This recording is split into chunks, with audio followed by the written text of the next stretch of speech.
Python series നമ്മൾ continue ചെയ്തുകൊണ്ടിരിക്കുകയാണ്. So നമ്മൾ ഈ ഒരു സെക്ഷനിൽ ഫംഗ്ഷൻസിനെ പറ്റി നമ്മൾ കഴിഞ്ഞ സെക്ഷനിൽ ബേസിക് ആയിട്ടുള്ള കുറച്ച് കാര്യങ്ങൾ നോക്കി. നമുക്ക് റീബോക്സ് വേൾഡ് എന്ന് പറയുന്ന ഒരു വെബ്സൈറ്റ് യൂസ് ചെയ്തിട്ട് നമുക്ക് കുറച്ചുകൂടി ഒരു ഗെയിമിംഗ് ഫീലോടുകൂടി നമുക്ക് ചെറിയ ഫംഗ്ഷൻസ് ഒക്കെ ക്രിയേറ്റ് ചെയ്തിട്ട് നമുക്ക് ചെക്ക് ചെയ്ത് നോക്കാം. സോ നിങ്ങൾ റീബോക്സ് എന്ന് പറയുന്ന ഒരു കീവേഡ് അടിച്ചു കൊടുത്തിട്ട് ജസ്റ്റ് നിങ്ങളുടെ ക്രോം എഞ്ചിനകത്ത് ഏതെങ്കിലും ലോഡ് ചെയ്യുക. ദെൻ ഇവിടെ താഴെ സെക്കൻഡ് കാണുന്ന ലിങ്കിനകത്ത് ക്ലിക്ക് ചെയ്യുക.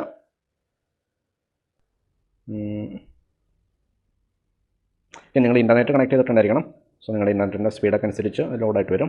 ദെൻ പതുക്കെ സൂം ചെയ്ത് നമുക്കൊന്ന് നമ്മുടെ അലൈനൊന്ന് കറക്റ്റ് ചെയ്ത് വയ്ക്കാം. ഓക്കെ, ദെൻ ഇവിടെ ഇനീഷ്യലി വന്നിരിക്കുന്നത് ഒരു പ്ലെയർ ഇവിടെയുണ്ട്. സോ ആ പ്ലെയറിനെ മൂവ് ചെയ്യാൻ വേണ്ടിയിട്ടുള്ള ഒരു ഫംഗ്ഷൻ ഇവിടെ കോൾ ചെയ്തിരിക്കുന്നതാണ്. നമുക്ക് ഈ ഫംഗ്ഷൻ കാണണമെങ്കിൽ ജസ്റ്റ് റീബോക്ക് കീബോർഡ് എന്ന് പറയുന്ന ടോപ്പിൽ ക്ലിക്ക് ചെയ്തിട്ടുണ്ടെങ്കിൽ നമുക്ക് ആ ഫംഗ്ഷൻസ് ഒക്കെ എന്തൊക്കെയാണ് കൊടുത്തിരിക്കുന്നത് കാണാൻ പറ്റും. കമാൻഡുകൾ മൂവ് കമാൻഡ് ഉണ്ട്, ടേൺ ലെഫ്റ്റ് ഉണ്ട്, ടേക്ക് ഉണ്ട്, പുട്ട് ഉണ്ട്, ടോസ് ഉണ്ട്, അങ്ങനെ കുറച്ച് കമാൻഡുകളുണ്ട്. കണ്ടീഷൻസ് കാണാൻ പറ്റും. എല്ലാം ഫംഗ്ഷൻസ് ആയിട്ടാണ് കൊടുത്തിരിക്കുന്നത്. സോ നമുക്കിത് യൂസ് ചെയ്തിട്ട് ഈ റോബോട്ടിനെ എങ്ങനെ മൂവ് ചെയ്യാന്നുള്ള രീതി കാണാം. അപ്പോൾ ഇതിപ്പോൾ ഇനി ഡീഫാൾട്ടായിട്ട് മൂവ് എന്ന് പറയുന്ന ഒരു ഫംഗ്ഷൻ വന്നിട്ടുണ്ട്. നമ്മളിത് റൺ ചെയ്യുന്നത് ഇവിടെയാണ്. സോ ഇത് റൺ ചെയ്തിട്ടുണ്ടെങ്കിൽ ജസ്റ്റ് ഒന്ന് മൂവ് ചെയ്തു. ജസ്റ്റ് ഒരു തവണയാണ് നമ്മൾ കൊടുത്തുള്ളൂ. അതുകൊണ്ട് തന്നെ ആ ഒരു ഫംഗ്ഷൻ ഒരു തവണയാണ് വർക്ക് ചെയ്തിരിക്കുന്നത്. സോ ഇത് ബാക്ക് അടിച്ചു. ദെൻ നമുക്ക് വേണമെങ്കിൽ വീണ്ടും കൊടുക്കണമെങ്കിൽ ഇവിടെ മൂവ് എന്ന് പറയുന്ന ഒരു ഫംഗ്ഷൻ വീണ്ടും കോൾ ചെയ്യാം. ഓക്കെ, വേണമെങ്കിൽ ഇത് കഴിഞ്ഞിട്ട് എൻ്റർ അടിച്ചിട്ട് വേണമെങ്കിൽ ഈ ഒരു ഫംഗ്ഷന് ഇവിടെ കൊടുക്കാം. ഇങ്ങനെ ക്ലിക്ക് ചെയ്തിട്ട് ഇങ്ങനെ കൊടുക്കാം. അപ്പോൾ 2-3 തവണ ഇവിടെ വർക്കാവും. ദെൻ നമുക്കൊന്നും കൂടി റൺ ചെയ്യാൻ കൊടുക്കാം. സോ ഇവിടെ നോക്കിയിട്ടുണ്ടെങ്കിൽ ഒന്ന് ഇവിടെ നിന്ന് ഇവിടേക്ക് ഒരു തവണ, 2 തവണ, 3 തവണ, 4 തവണ മൊത്തം മൂവായി. ഓക്കെ, ഇനി നമുക്ക് ജസ്റ്റ് ടേൺ റൈറ്റ് ചെയ്യണമെങ്കിൽ, ടേൺ ലെഫ്റ്റ് ചെയ്യണമെങ്കിൽ ഈ രീതി കൊടുക്കാം. ദെൻ മൂവ് ചെയ്യണമെങ്കിൽ ഈ രീതി കൊടുക്കാം. ഓക്കെ, ജസ്റ്റ് ഒന്നും കൂടി റൺ ചെയ്ത് നോക്കാം. സോ മൂവ് ചെയ്തു, ദെൻ ടേൺ ലെഫ്റ്റ് ചെയ്തു, ടേൺ ലെഫ്റ്റ് ചെയ്തു, ദെൻ വീണ്ടും ടേൺ ലെഫ്റ്റ്, ഇവിടെ ഒരു ടേൺ ലെഫ്റ്റ് ചെയ്തു, ഇവിടെ ടേൺ ലെഫ്റ്റ് ചെയ്തു, ദെൻ ഇങ്ങോട്ടേക്ക് ഒന്ന് മൂവ് ചെയ്തു. അപ്പോൾ ആ രീതിയിലാണ് വർക്ക് ചെയ്തത്. നമുക്ക് ടേൺ റൈറ്റ് കൊടുക്കണമെങ്കിലോ, ടേൺ റൈറ്റിൻ്റെ ഓപ്ഷൻ ഇവിടെ ഇല്ല. സോ നമുക്ക് ഒരു ഫംഗ്ഷൻ ക്രിയേറ്റ് ചെയ്യാം.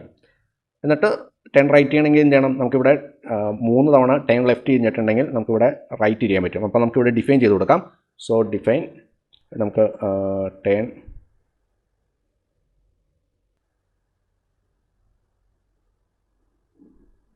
റൈറ്റ്, ദെൻ അതിൻ്റെ ബ്രാക്കറ്റ് പാരാന്തസിസ് ഇട്ട് കൊടുക്കുക. ദെൻ നമുക്ക് ഫംഗ്ഷൻ ബോഡി കൊടുക്കാം. സോ ടാബ് അടിച്ചിട്ട് നമുക്ക് ഇവിടെ എന്താണ് വേണ്ടത്, ഇവിടെ നമുക്ക് കീബോർഡിനകത്ത് ടേൺ ലെഫ്റ്റ് 3 തവണ നമുക്ക് ടേൺ ലെഫ്റ്റ് കൊടുക്കാം. ഓക്കെ, അപ്പോൾ ഒരു തവണ അങ്ങോട്ട് തിരിയും, ദെൻ ഇങ്ങോട്ട് തിരിയും, ദെൻ ഇങ്ങോട്ട് തിരിയും. 4 തവണ വേണം. സോ നമുക്ക് 4 തവണ ടേൺ ലെഫ്റ്റ് കൊടുക്കാം. ദെൻ നമുക്ക് ടേൺ റൈറ്റ് തിരിയേണ്ട സമയത്ത് ഞാൻ ഇവിടെ മൂവ് കഴിഞ്ഞിട്ട് നമുക്ക് ടേൺ റൈറ്റ് ഇടണമെങ്കിൽ എന്ത് ചെയ്യണം, നമ്മൾക്ക് ഈ ഫംഗ്ഷൻ നെയിമിനെ കോൾ ചെയ്താൽ മതി. സോ ഇതിനെ ഞാൻ കോപ്പി ചെയ്തിട്ട് ഇവിടെ പേസ്റ്റ് ചെയ്തു. ദെൻ മൂവ് എടുത്തിട്ടുണ്ടെങ്കിൽ നമുക്കിതൊന്ന് റൺ ചെയ്ത് നോക്കാം. Invalid syntax. ഓക്കെ, നമ്മളിവിടെ കോളൻ ഇട്ട് കൊടുക്കണം. സോ കോളൻ ഇട്ട് കൊടുക്കുക. ദെൻ ഒന്നും കൂടി റൺ ചെയ്യാം.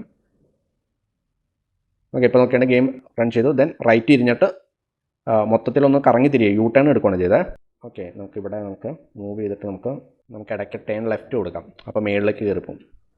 ഇവിടെ നമുക്ക് മൂവ് ചെയ്തിട്ട് ടേൺ ലെഫ്റ്റ് കൊടുത്തിട്ടുണ്ടെങ്കിൽ മേളിലേക്ക് കയറിപ്പോവും. ദെൻ മൂവ് ചെയ്തിട്ട് ടേൺ റൈറ്റ്. ഓക്കെ, ഒന്നും കൂടി റൺ ചെയ്യാം. സോ മൂവ് ചെയ്തു, ദെൻ മേളിലേക്ക് മൂവ് ചെയ്തു, ദെൻ അവിടെ നിന്ന് യു ടേൺ എടുത്തിട്ട് നേരെ മേളിലേക്ക് പോയി. ഓക്കെ, അപ്പോൾ നമുക്കിവിടെ 3 എണ്ണം മാറ്റിയിട്ട്, അല്ല ഇവിടെ 4 ഫംഗ്ഷൻ ബോഡി കൊടുത്തിട്ടുണ്ട്. അത് മാറ്റിയിട്ട് നമുക്ക് ഒരെണ്ണം മാറ്റിയിട്ട് മൊത്തം 3 എണ്ണം കൊടുത്തിട്ടുണ്ടെങ്കിൽ നോക്കാം.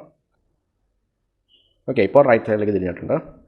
സോ ഇവിടെ 3 എണ്ണമാണ് ഫംഗ്ഷൻ ബോഡി കൊടുത്തിരിക്കുന്നത്. അപ്പോൾ ആ രീതിയിലാണ് ഇത് വർക്ക് ചെയ്തിരിക്കുന്നത്. അപ്പോൾ ഇതുപോലെ ഫംഗ്ഷൻസ് ക്രിയേറ്റ് ചെയ്തിട്ട് നമുക്ക് ഇതിനകത്തേക്ക് കോൾ ചെയ്തിട്ട് നമ്മുടെ പ്രോഗ്രാമിലേക്ക് റൺ ചെയ്യാം. ഇതുപോലെ നിങ്ങൾക്ക് എത്ര തവണ വേണമെങ്കിലും ചെയ്ത് നോക്കി നമുക്ക്. ഇപ്പോൾ ഈ മൂവ് കഴിഞ്ഞിട്ട് വേണമെങ്കിൽ ടേൺ റൈറ്റ് കൊടുക്കണമെങ്കിൽ ജസ്റ്റ് വീണ്ടും അതിനെ കോപ്പി ചെയ്യുക. ദെൻ നമുക്ക് വേണമെങ്കിൽ ടേൺ ലെഫ്റ്റ് ചെയ്യാം, ഇതിനെ കോപ്പി ചെയ്യാം, പേസ്റ്റ് ചെയ്യാം, ദെൻ മൂവ് വേണമെങ്കിൽ കൊടുക്കാം. ഓക്കെ, ഇതൊന്ന് നമുക്ക് റൺ ചെയ്ത് നോക്കാം.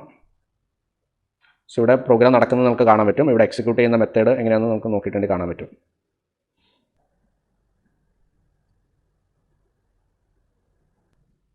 ഓക്കെ, ഒന്നും കൂടെ റൺ ചെയ്യാം.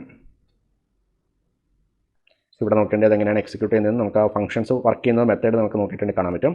സോ ഈ രീതിയിലാണ് ഫംഗ്ഷൻസ് വർക്ക് ചെയ്യുന്ന ഒരു മെത്തേഡ് കാണുന്നത്. നമ്മളിപ്പോഴും പാരാമീറ്റേഴ്സ് കൊടുത്തിട്ടില്ല. പാരാമീറ്റേഴ്സ് കൊടുത്തിട്ടുള്ളൂ. നമുക്ക് ഇനി വരുന്ന സ്റ്റെപ്പുകൾ നമുക്കത് നോക്കാം. സോ ഇത് നിങ്ങൾ എന്തെങ്കിലും വെറൈറ്റി ആയിട്ട് എന്തെങ്കിലും ഒരു രീതിയിലുള്ള റോബോട്ടിൻ്റെ ഒരു വാക്കിംഗ് നടക്കാൻ പറ്റുമോ എന്നുള്ളത് നിങ്ങൾ ചെക്ക് ചെയ്ത് നോക്കുക. സോ നിങ്ങൾ അപ്ഡേറ്റ് ചെയ്ത് നോക്കുക. നമുക്ക് അടുത്ത സ്റ്റെപ്പിൽ അടുത്തൊരു ടോപ്പിക്കായിട്ട് കാണാം. Bye bye.